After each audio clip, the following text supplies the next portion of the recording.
Welcome to our YouTube channel students guide. Dear viewers, आज की इस वीडियो में हम डिस्कस करेंगे class 7th English connection unit 3 bonds of friendship में से सेक्शन सी। ये एक पोइम की सूरत में है, इसका नाम है पॉइजन ट्री। तो इस पोइम को डिस्कस करने से पहले हम आपको बताते चलें कि अगर आपने अभी तक हमारे यूट्यूब चैनल सब्सक्राइब नहीं की है तो सबसे पहले हमारे यूट्यूब चैनल सब्सक्राइब कीजिए ताकि आपको मज़ीद आने वाली वीडियोज़ का फ़ायदा हो सके। तो पॉइजन ट्री एक पोइम है। सबसे पहले हम डिस्कस करेंगे इसकी इंट्रोडक्शन। तो विलियम ब्लेक ने ये पोइम लिखी है। A Poison Tree is a poem written by William Blake, published in 1794 as part of his Songs of Experience collection। तो ये Songs of Experience से लिया गया है, जो विलियम ब्लेक की एक कलेक्शन है। It describes the narrator's repressed feelings of anger towards an individual, emotions which eventually lead to murder। The poem explores themes of indignation, revenge, and more generally the fallen state of Mankind. और अगर हम देखें, इस poem में दिखाया गया है poet के दिल में, नरेटर के दिल में किसी शख्स के लिए बहुत नफ़रत होती है। इस नफ़रत का इजहार नहीं किया जाता है, जिसका रिजल्ट निकलता है मर्डर। और इसमें दिखाया जाता है एक रिवेंज जो इंसान के दिल में दबा रहता है, और स्टेट ऑफ फॉलन मैनकाइंड यानी इंसानियत जो है किस हद तक गिर गई है, इसी के बारे में इस पोइम में डिस्कस किया गया है। तो अगर हम पोइम को डिस्कस करें, a poison tree by William Blake, जो है, I was angry with my friend, मुझे गुस्सा था अपने फ्रेंड के साथ। I told my wrath did end, मैंने अपने गुस्से का इजहार किया और मेरा गुस्सा जो है ख़त्म हो गया। I was angry with my foe, अब मैं नाराज़ था अपने दुश्मन के साथ। I told it not my wrath did grow, मैंने इस नाराज़गी का इजहार, गुस्से का इजहार नहीं किया, और एज अ रिज़ल्ट ये गुस्सा जो है बढ़ता गया। And I watered it in fears, मैंने इस गुस्से के ट्री को क्या किया, इस गुस्से को क्या किया, इसको मैंने वाटर किया, इरिगेट किया, किसके साथ, शुबहात के साथ, डर के साथ। अब यहाँ पे आपको याद रखना है, ये पोइम एक एक्सटेंडेड मेटाफर की सूरत में है। एक्सटेंडेड मेटाफर देखो, यहाँ पे इस रथ को या इस नाराज़गी को, एंगर को कंपेयर किया गया है एक ट्री के साथ, ठीक है, जिसको वाटर किया जाता है, जिसको पानी दिया जाता है। तो ये मेटाफर है यहाँ पे, लेकिन इसी ट्री के बारे में फर्दर डिस्कस किया जाता है, इसको एक्सटेंड किया जाता है, इसके बारे में और भी इंफॉर्मेशन, और भी इसी को ऐसे ही यूज़ किया जाता है। इसी यहाँ पे ये सिर्फ मेटाफर ही नहीं बल्कि एक्सटेंडेड मेटाफर है। तो यहाँ फिर से हम पढ़ेंगे, I was angry with my friend, I told my wrath did end. I was angry with my foe, I told it not, my wrath did grow. And I watered it in fears, night and morning with my tears। तो सुबह शाम मैंने इस fear के, इस anger के दरख्त को पानी दिया अपनी जो है आंसुओं के साथ। And I sunned it with smiles, मैंने इसको जो है रोशनी दी। आपको पता है सूरज की रोशनी दरख्त के लिए अहम है, फोटोसिंथेसिस के लिए। और मैंने इसको कौन सी रोशनी दी, स्माइल्स की, ठीक है, हंसी की, झूठी हंसी की। एंड विद सॉफ्ट डिसीटफुल वायलस, और चालाकियों से, धोखे की चालाकियों से मैंने क्या किया, इस प्लांट को जो है फर्दर ग्रो कराया। And it grew both day and night, और दिन ब दिन, दिन रात ये प्लांट जो है बढ़ता गया, दिन रात जो है मेरे दिल में नफरत अपने दुश्मन के लिए बढ़ती गई। फिर क्या हुआ, till it bore an apple bright, और आखिर में क्या हुआ, इस प्लांट से, इस ट्री से एक चमकता हुआ सेब पैदा हुआ। चमकता हुआ सेब यहाँ पे एक, मतलब एक जो है धोखा है, धोखेबाजी जैसी चाल है, एक चाल है, चमकती हुई चाल, जिस चाल में इसका दुश्मन फंस जाता है। Till it bore an apple bright and my foe beheld it shine, और मेरा जो दुश्मन है वो इसकी चमक की गिरफ्त में आ गया। वो इस जो जादुई चमक सी थी, फरेबी धोखे की चमक सी थी, इस चमक का शिकार वो हो गया। And he knew that it was mine, उसे पता थी ये जो एप्पल है, ठीक है, ये धोखे का एप्पल जो भी था ये मेरा था, पॉइजनस एप्पल मेरा था, नरेटर का था, पाइट का था, ये जानता था इसका दुश्मन। And into my garden stole, एक दिन वो आया और मेरे बाग से इस एप्पल को चुराया।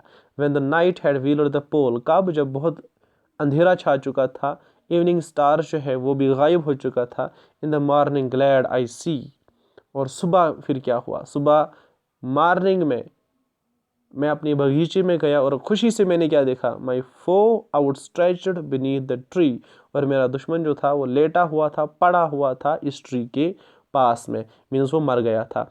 तो धोखे की चाल से इसने अपने फ्रेंड को मारा।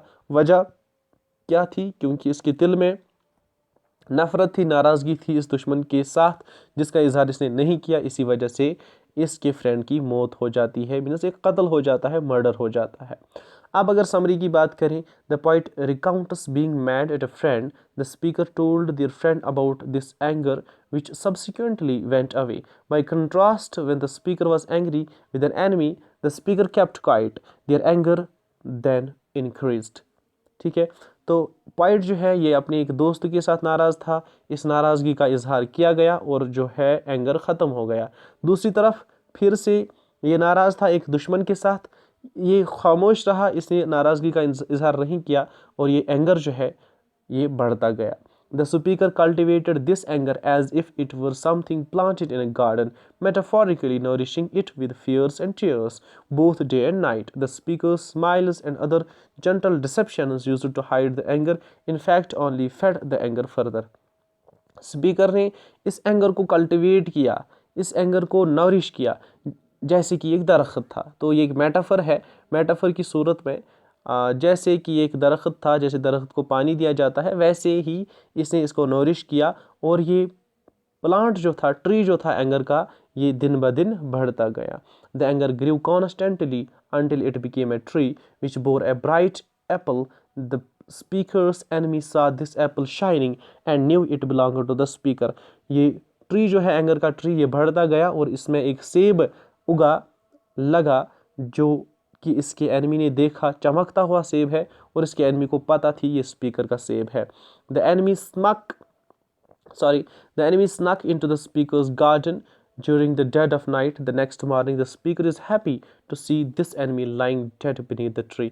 दूसरी इसी रात, एक रात क्या होता है, ये चोर जो होता है, इसका स्पीकर जो होता है, स्पीकर का जो दुश्मन होता है, ये इसके बगीचे में आता है और एप्पल चुरा लेता है, खा जाता है, क्योंकि वो पॉइजनस होता है और वो मर जाता है।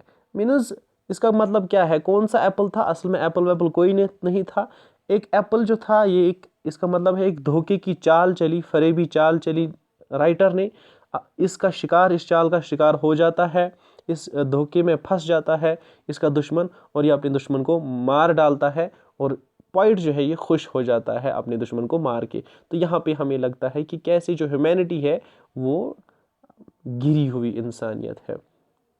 तो नेक्स्ट, अगर ये समरी आपको अच्छी नहीं लगी, मतलब अच्छी तो है, तो एक और समरी आपको अल्टरनेट समरी दे सकते हैं, आप वो चाहें तो वो लिखेंगे, ये चाहें तो ये लिखेंगे। A poison tree is a short and deceptively simple poem about repressing anger and the consequences of doing so. The speaker tells of how they fail to communicate their wrath to their foe and how this continues to grow until it develops into a poisonous hatred. The speaker describes how, when they were angry with a friend, they talked to their friend about the issue which happened to them to overcome their anger. However, the speaker was unable to do the same with an enemy, and this leads to developing resentment and an ever stronger degree of hatred. And N extended metaphor, ये poem जो है एक extended metaphor है। फिर से मैं बोलूँगा, देखो मेटाफर होता है अगर आप कंपेयर करते हो किसी चीज़ को किसी दूसरी चीज़ के साथ। फॉर एग्जांपल आप बोलते हो ही इज़ अ लाइन, ठीक है, अगर आपने बोला he is as brave as a lion, तो ये सिमिली है क्योंकि आपने वर्ड्स एज यूज़ किया। आप कहते हो ये इतना बहादुर है जितना कि शेर, ये सिमिली है, तशबीह है, सिंपली।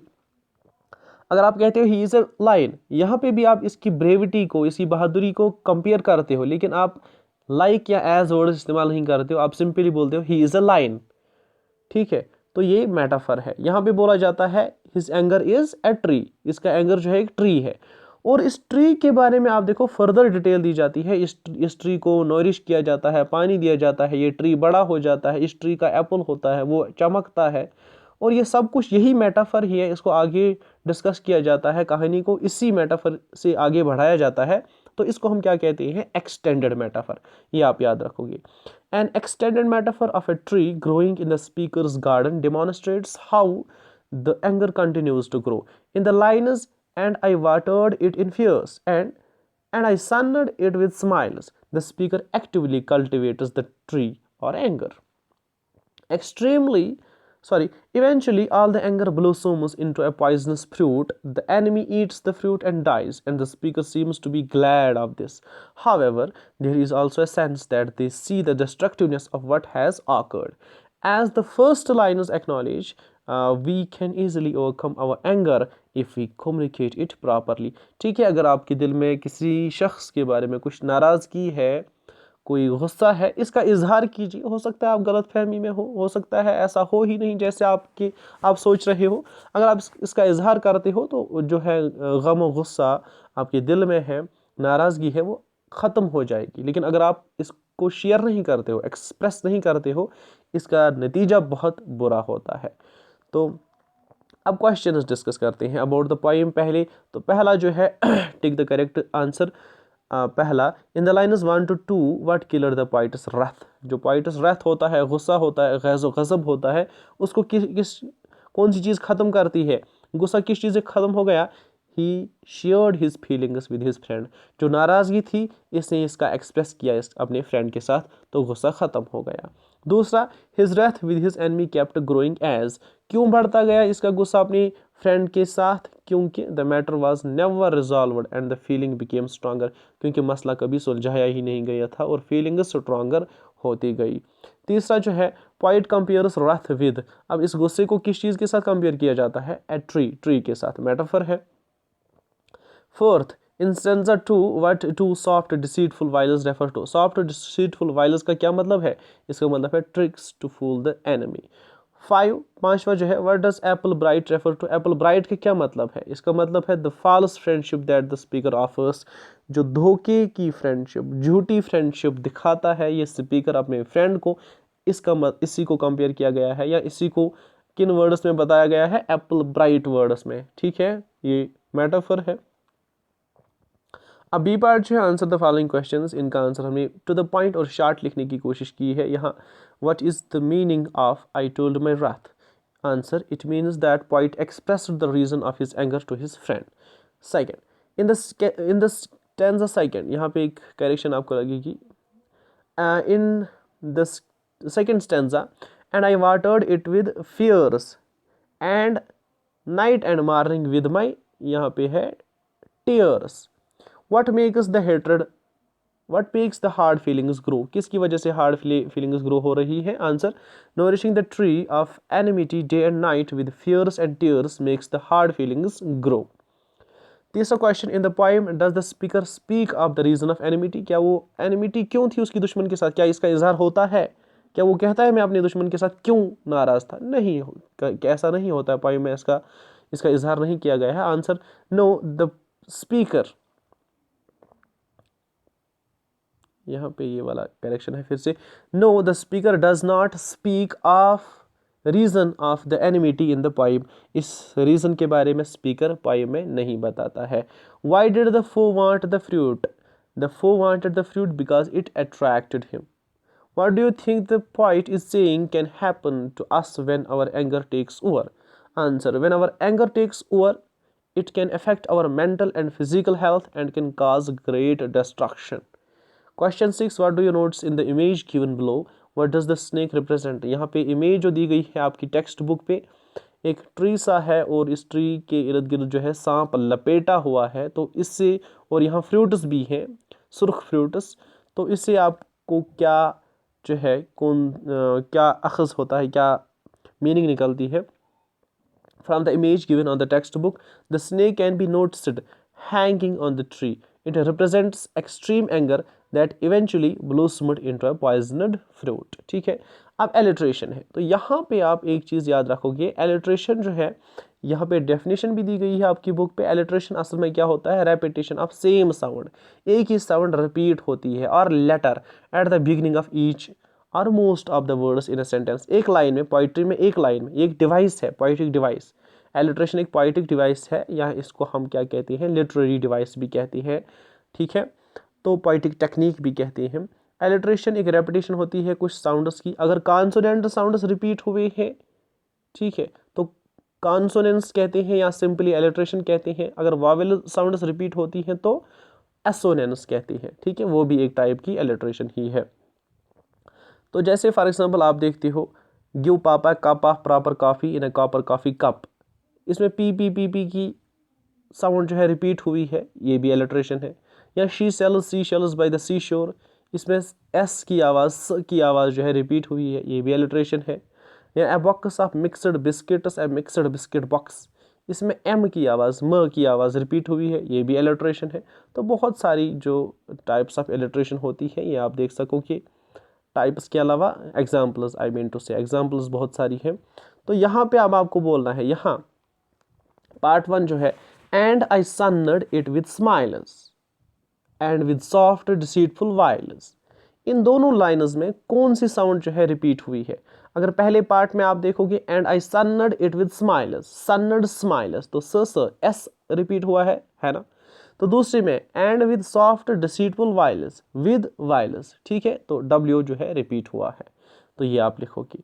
अब दूसरा, something happens in each stanza to advance the narrative, ये कहानी बढ़ाने की शक्ल में हर किसी स्टेंजा में कुछ ना कुछ होता है।